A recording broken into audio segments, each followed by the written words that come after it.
Assalamualaikum warahmatullahi wabarakatuh. Nama saya Wulan Agnes Silviansyah Brandis, NIM 2019-209.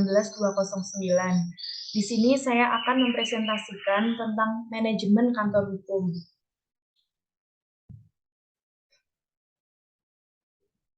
Yang pertama yaitu struktur umum manajemen kantor hukum.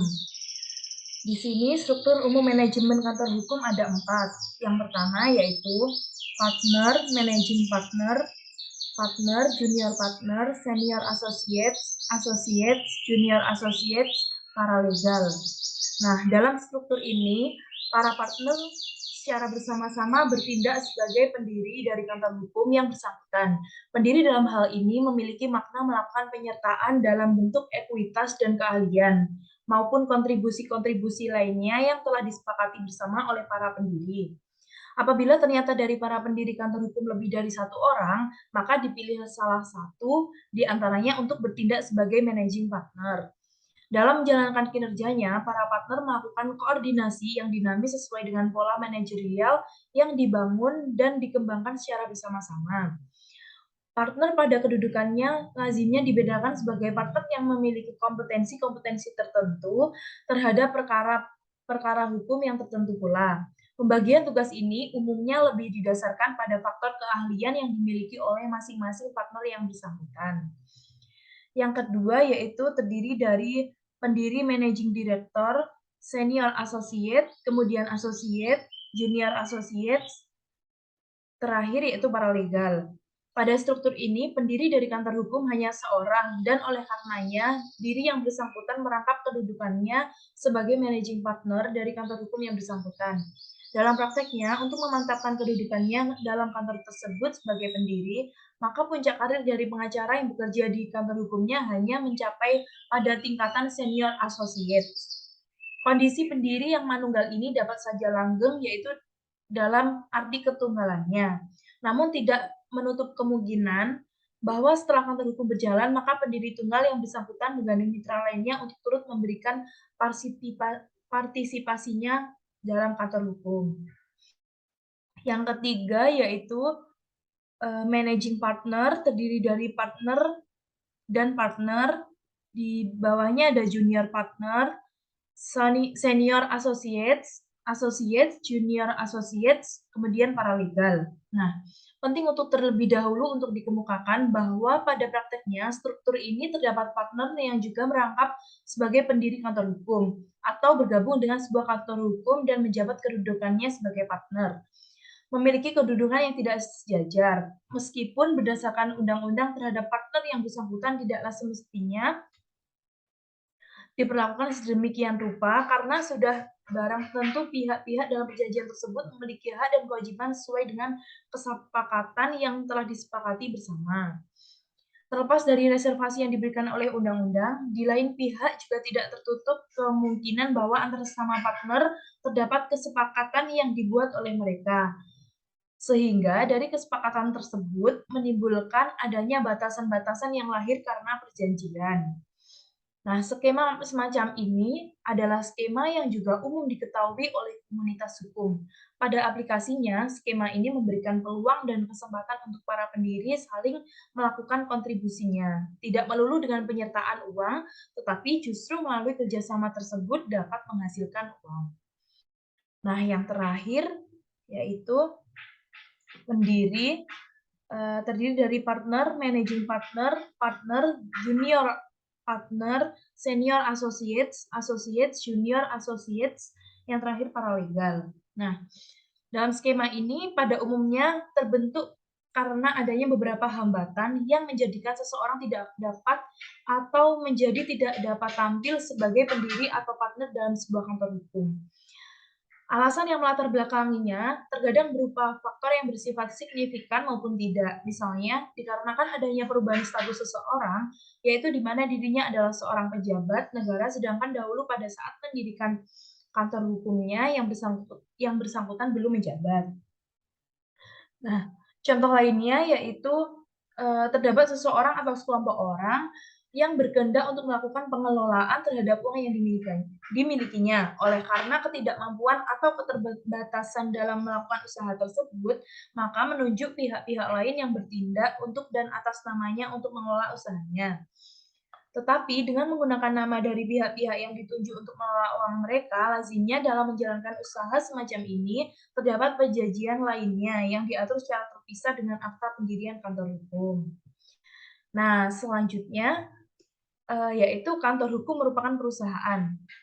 Dalam hal ini, jika ditelisik secara harfiah, law firm berarti firma hukum. Jadi dapat dikatakan bahwa law firm adalah firma atau perusahaan yang memberikan pelayanan di bidang hukum.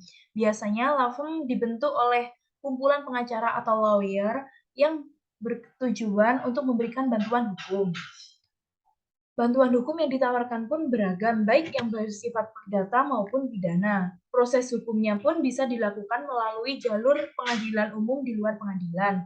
Di Indonesia, law firm atau yang dalam bahasa Indonesia disebut firma hukum, lazimnya berbentuk firma atau persekutuan perdata. Firma sendiri diartikan dalam pasal 16 Kitab Undang-Undang Hukum Dagang, yaitu perseroan firma adalah suatu perseroan yang didirikan untuk melakukan suatu usaha di bawah satu nama bersama. Sedangkan pengertian dari persekutuan perdata yaitu perseroan perdata adalah suatu persetujuan antara dua orang atau lebih yang berjanji untuk memasukkan sesuatu ke dalam perseroan itu dengan maksud supaya keuntungan yang diperoleh dari perseroan itu dibagi antara mereka. Nah, selanjutnya, apakah law firm itu tunduk pada Undang-Undang Ketenagakerjaan? Dalam hal ini yang dimaksud dengan pekerja dalam pasal 1 angka 3 Undang-Undang Nomor 13 Tahun 2003 tentang Ketenagakerjaan, yaitu pekerja atau buruh adalah setiap orang yang bekerja dengan menerima upah atau imbalan dalam bentuk lain. Sedangkan dalam pasal 1 angka 5 Undang-Undang Ketenagakerjaan disebutkan, pengusaha adalah orang, perseorangan, persekutuan, atau badan hukum yang menjalankan A. Suatu perusahaan milik sendiri. B.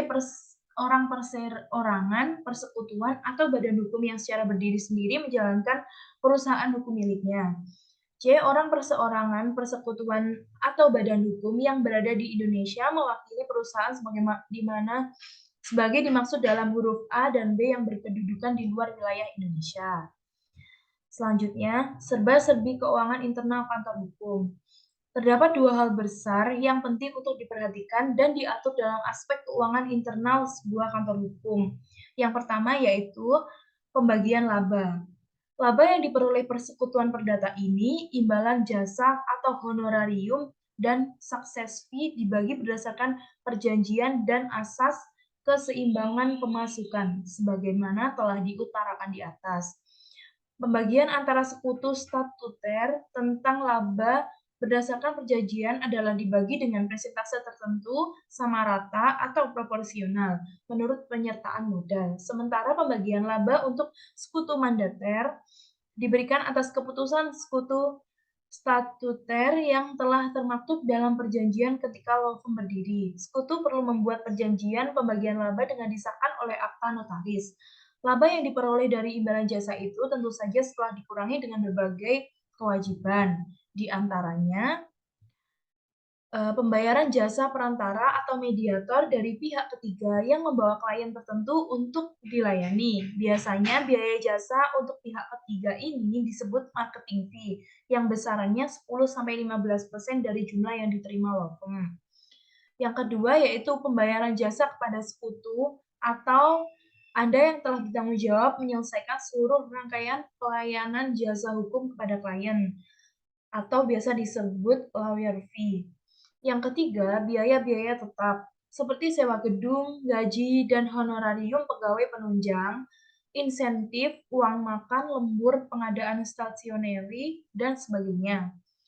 Yang keempat, biaya-biaya tidak tetap atau variable cost, seperti penyelenggaraan pelatihan, wisata karyawan, sumbangan, promosi, publikasi, dan publisitas.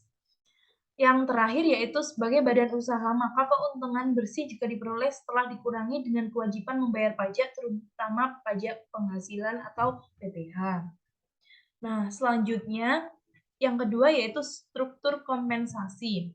Struktur kompensasi dalam kerangka kantor hukum meliputi penghasilan yang terdiri dari gaji, tunjangan, uang lembur, uang kesehatan, dan bonus. Khususnya pada lawyer, gaji diberikan pada saat law firm sudah berkembang menuju kemapanan. Sementara jika law firm masih dalam tahap operasi di awal pendirian, gaji gaji belum diberikan. Sebagai kompensasinya, maka setiap lawyer memperoleh pembagian pendapatan dari lawyer fee dan success fee. Struktur penghasilan yang diterima semua unit organisasi diatur tersendiri di dalam anggaran rumah tangga atau ART dan ketentuan perusahaan lainnya. Setiap organisasi jasa hukum tentu memiliki kemampuan berbeda dalam menghasilkan pendapatan atau income. Nah, terdapat beberapa pos untuk mengalokasikan penerimaan, yaitu setelah dikurangi biaya operasional organisasi law firm Anda, yaitu alokasi gaji, pembayaran jasa perantara klien atau marketing fee, pendapatan perusahaan yang dapat diuraikan secara normatif sebagai berikut. Yang pertama gaji.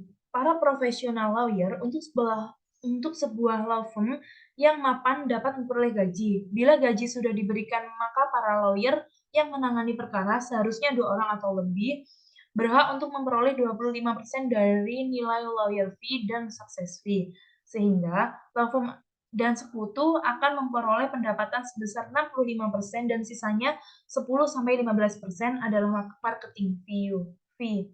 Jika sebuah law firm belum mampu memberikan gaji kepada para profesionalnya, maka setiap penerimaan lawyer fee dan success fee dibagi secara proporsional sebesar 50% untuk tim lawyer, 40% untuk perusahaan, dan 10-15% untuk jasa perantara klien. Yang kedua yaitu pendapatan perusahaan. Law firm berhak atas porsi pembagian pendapatan lawyer fee dan success fee. Untuk menjalankan roda organisasi seperti biaya sewa kantor, operasional, ketatausahaan, gaji karyawan, pengadaan barang, dan lain-lain, serta akumulasi porsi keuntungan tahunan untuk para sekutu. Yang terakhir yaitu marketing fee. Jasa perantara kepada pihak di luar law firm Anda layak mendapatkan tanda apresiasi atau penghargaan. Bagaimanapun seorang klien yang datang untuk memperoleh jasa hukum biasanya berasal dari rekomendasi seorang kolega. Porsi sebesar 10-15% tersebut adalah berasal dari nilai lawyer fee dan 10-15% dari nilai success fee yang diterima law firm jika perkara berhasil dimenangkan. Sekian presentasi yang dapat saya sampaikan. Jika ada kurang lebihnya, mohon maaf. Wassalamualaikum warahmatullahi wabarakatuh.